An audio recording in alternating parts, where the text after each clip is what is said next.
আদানির সাথে যখন আমরা আদানির চুক্তি বলি, is it only for the 1500 megawatt electricity or is it a question of sovereignty? শুধুমাত্র আমার 1500 মেগাওয়াট বিদ্যুৎ লাগবে তা না হলে our nations would be in dock. এইটা তো ক্রিটিক্যাল কোয়েশ্চেন না। কোয়েশ্চেন হচ্ছে আমার সভরেন্টি কম্প্রোমাইজ করা হয়েছে। আপনার রাষ্ট্রের সব থাকবে কিন্তু আলো থাকবে না, বিদ্যুৎ থাকবে না। আপনার রাষ্ট্রের সব থাকবে কিন্তু বাড়িতে গ্যাস থাকবে না। আপনার রাষ্ট্রের সব থাকবে কিন্তু আপনার কোম্পানি চলবে না। আপনার রাষ্ট্রের সব থাকবে কিন্তু বিদেশিরা আসবে না ইনভেস্ট করতে। এই যে সভরেন্টির কোশ্চেন আকারে এনার্জিকে ডিল করা, that hasn't been seen by the nation for the last 5 decades। আমরা কখনো দেখি নাই যে এইটাকে সভরেন্টি আকারে ডিল করা। এনার্জি এইটা এখন আর সিকিউরিটির কোশ্চেন না, মানে it's a much bigger question. আমাদের তেলের থেকে 7 সিস্টার্সে সাপ্লাই চেইন তৈরি করা, আমার ট্রান্সশিপমেন্ট, আমার চিটাগং পোর্ট থেকে অফলোড করে এটা ইন্ডিয়ান 7 সিস্টার্সে যাবে, এই যে টোটাল রাষ্ট্র প্রকল্প যশোর থেকে কুমিল্লা আখাউড়া পর্যন্ত চলে যাবে পদ্মা সেতু ব্যবহার করে আমার ট্যাক্স পেয়ারদের টাকায়, এটার যে একটা সিকিউরিটি কনসার্ন আছে, সভরেন্টির কোশ্চেন আছে, এই প্রশ্নটা সভরেন্টি আকারে আমরা দেখতে পাচ্ছি না। এবং এইটা হচ্ছে much bigger question than supply chain management. Of course these are critical question, of course our experts have to deal with it. কিন্তু এই সভরেন্টির প্রশ্ন ডিল করতে না পারলে যেটা হবে যে আমার স্বাধীনতার যে রিপাবলিক করবার যে আকাঙ্ক্ষা, আমার সাম্য, মানবিক মর্যাদা, সামাজিক সুবিচার, 90-এর আন্দোলন, আমার 24-এর গণ অভ্যুত্থান, এর প্রত্যেকটা জায়গার লড়াই ছিল সভরেন্টির কোশ্চেনে, আধিপত্যবাদের প্রশ্ন ছিল। আমি আমার জনগণ, আমার সম্পদ, আমার ক্ষমতা, আমার সার্ভিস সে নিয়ন্ত্রণ করবে, এবং সেই প্রসেসের মধ্য দিয়ে রাষ্ট্র প্রকল্পকে এগিয়ে নিয়ে যেতে হবে।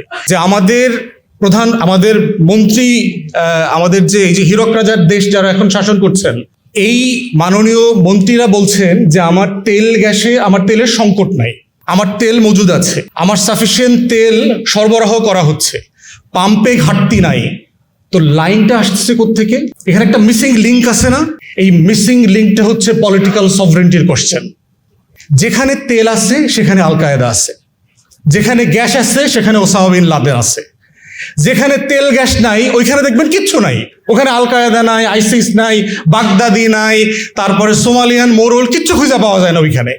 তাহলে এই যে সিকিউরিটি আকারে, সভরেন্টি আকারে রাষ্ট্রকে পড়া, রাষ্ট্রকে দেখা, সেই জায়গাতে this Republic had failed us since it's Inception. সবচেয়ে দুর্নীতিবাজ, করাপ্ট ক্লাউনদেরকে এই মন্ত্রণালয়গুলোর দায়িত্ব দিয়েছে।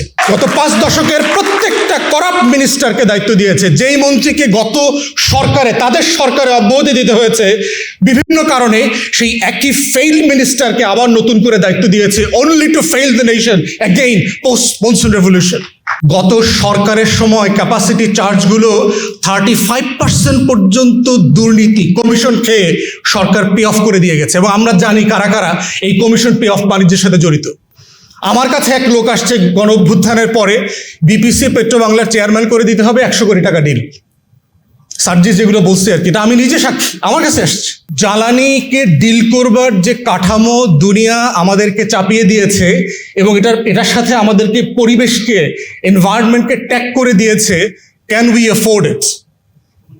Certainly we have to deal with the fossil fuel, certainly we need clean pure energy, certainly we need to address the climate resilience questions.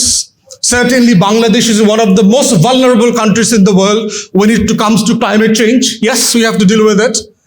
কিন্তু প্রশ্ন হচ্ছে যে এই কাঠামো আমার জন্য সাফিসিয়েন্ট কিনা, আমি এই কাঠামো ডিল করবার জন্য প্রস্তুত কিনা। পশ্চিমারা তো 17th সেঞ্চুরি থেকে ইন্ডাস্ট্রিয়াল রেভলিউশন করে ফেলেছে, সে তার দেশকে ডেভেলপ করে ফেলেছে, নেশনকে আপলিফট করে ফেলেছে। আজকে তার 1 লক্ষ 1.5 লক্ষ ডলার তার বছরে ইনকাম।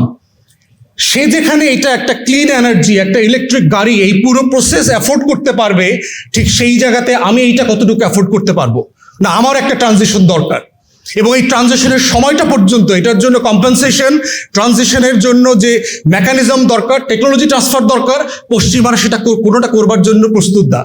তাহলে দেখেন যে 250 বছরের তার তৈরি করা পুঁজি দিয়ে, তার তৈরি করা ইন্ডাস্ট্রি এবং কোম্পানি আমাকে খাওয়াইছে, এখন বলছে যে না, এই কোম্পানিগুলো আর চলছে না, একটা নতুন বিজনেস মডেল নিয়ে আসছে, এই রেজিলিয়েন্সের নামে, এনার্জি সিকিউরিটির নামে, ক্লাইমেট কমপ্লায়েন্সের নামে আমাকে এখন আবার গ্যাসের গাড়ি, তেলের গাড়ি খাওয়ায়া এখন বিদ্যুতের গাড়ি খাওয়াইতে নিয়ে আসছে। অ্যাগেইন বিজনেসটা কার কাছে? বিদ্যুতের গাড়ির। আমার তৃতীয় বিশ্বের দেশের কাছে তো এই বিজনেস নাই। সে তো আমেরিকা তো এটা বলছে না, পশ্চিমারা এটা সে বলছে না যে আমি যখন নতুন এনার্জির ফ্রেমওয়ার্কের কথা বলছি, I shall share the profit, the manufacturing, the employment with the third world country, সেটা কিন্তু সে বলছে না। তাহলে সে কাঠামো পরিবর্তন করছে, পরিবর্তন করে ফর দ্য গুড ফেইথ আমার উপর চাপিয়ে দিচ্ছে intentionally to make profit out of it. তাহলে এই ফান্ডামেন্টাল কাঠামোর যে প্রশ্ন আছে যে আমার বাপেক্সকো নিষ্ক্রিয় হয়ে আছে, কিন্তু আমার বিগ কোম্পানিগুলো এসে এখানে এক্সপ্লোর করছে।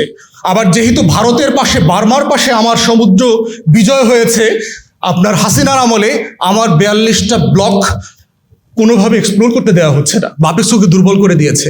তাহলে দেখেন পুরো কাঠামোটা এমন, again it relates to the sovereignty, যে আমার পুরো ফ্রেম যেখানে আমাকে তর্কটা করতে হচ্ছে, এই তর্কটা একটা কলোনিয়াল ফ্রেমের মধ্যে আমাকে করতে হচ্ছে। আমার রিপাবলিকের যে সভরেন্টির জায়গা, সেখান থেকে আমি এই তর্ক, শর্ত, কাঠামো, অবকাঠামো, চুক্তি কোনো কিছু আমি আর্গু করতে পারছি না। এবং না করতে পারার সবচেয়ে বড় কারণ হচ্ছে, তো এই দুইটা কাঠামোর জায়গা থেকে টোটাল আমাদের জ্বালানি, বিদ্যুৎ এগুলোকে নিয়ে নতুন তর্কটা তোলা দরকার।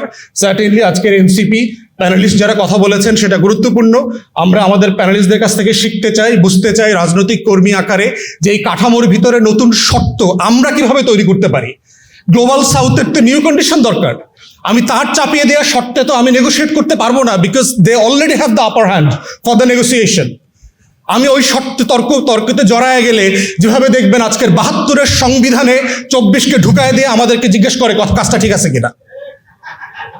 মানে আপনি দেখবেন পুরো আওয়ামী ফ্রেমে 71 মুক্তিযুদ্ধ, 72-এর একটা ফাউল কনস্টিটিউশন, দুইটাকে একসাথে করে ফেলছে। সো তুমি এটা মানো না, তুমি কিছুই নাই না এই রাষ্ট্রে। সো এই ফ্রেমে চক্র থেকে যেভাবে আমরা মনসুন আপরাইজিংকে বের করে নিয়ে আসতে চাচ্ছি, ঠিক ইকুয়ালি সভরেন্টির জায়গা থেকে, আমার রিপাবলিকের ইন্টারেস্টের জায়গা থেকে এই জ্বালানির তর্কটাকে বের করে নিয়ে আসতে হবে। দেখেন, আমাদেরকে যখন ছোটবেলায় রাষ্ট্র পড়িয়েছে, তখন টিচাররা বলেছেন যে 4টা বিষয় লাগে একটা রাষ্ট্র হইতে, তার ভিতর একটা হচ্ছে sovereignty. But they never taught us what does it really mean, sovereignty জিনিসটা আসলে কি। এবং এটা আমাদেরকে বুঝতে বুঝতে অনেক লম্বা সময় পাড়ি দিতে হয়েছে যে আসলে সভরেন্টি জিনিসটা কি, how does it look like, what are the elements consist of it. এবং দেখেন যে সভরেন্টি রাষ্ট্রের অনেকগুলো পিলারের একটা সমন্বয়।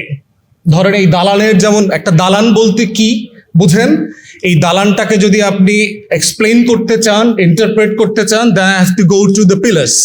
এই দালানের কনস্ট্রাকশনের জায়গাতে হাত দিতে হবে যে এখানে কোন কোন জিনিসগুলো মিলিয়ে আমরা দালান বলছি এটাকে।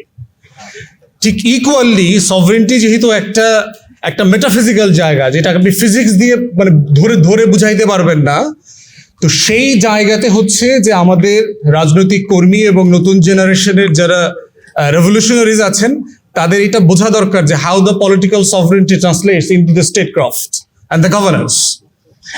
তো সেইখানে দেখেন যে আমরা যখন জ্বালানি নিয়ে কথা বলি, মোটা দাগে কথা বলি, আমার কয় লিটার তেল আছে, কয় ব্যারেল গ্যাস আছে, এইটা কোন জায়গায় আসে, কোন জায়গা থেকে কিনতেছি, কোন জায়গায় বেচতেছি, কোথায় চুরিচামারি হইতেছে, লাইন বসাইতেছি কিনা, তার টানতেছি কিনা, এবং এই রিলেটেড আর কি।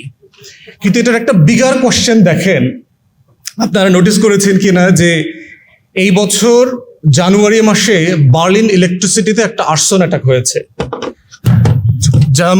জার্মানির সরকার ধারণা করছে ইটস এ স্যাবোটাজ। আমার মনে আছে আমরা তখন পড়াশোনা করছি বাইরে, আমেরিকার নর্থ ইস্টে সাডেনলি একটা ব্ল্যাক আউট হয়ে গেল, পুরো আমেরিকার নর্থ ইস্ট কারেন্ট চলে গেছে। পরে খবর নিয়ে জানা গেল যে চায়না এবং নর্থ কোরিয়ার সাইবার আইটি টিম যারা আছে তারা সেইটা সিস্টেমে ঢুকে ভাইরাস ইনফেক্ট করে দিয়েছে, পুরো সিস্টেম কলাপস করে গেছে। গত বছর দেখলাম আপনার স্পেনে, আইবেরিয়ান পেনিনসুলা, স্পেন এবং পর্তুগাল, দুই জায়গাতেই জ্বালানি সেক্টরে সিরিয়াস কাওয়াস, গ্যাস আছে কিন্তু সাপ্লাই করা যাচ্ছে না, পুরো চেইন ম্যানেজমেন্ট নষ্ট হয়ে গেছে, ইলেকট্রিসিটি ইনক্লুডেড। তাহলে এখন চিন্তা করে দেখেন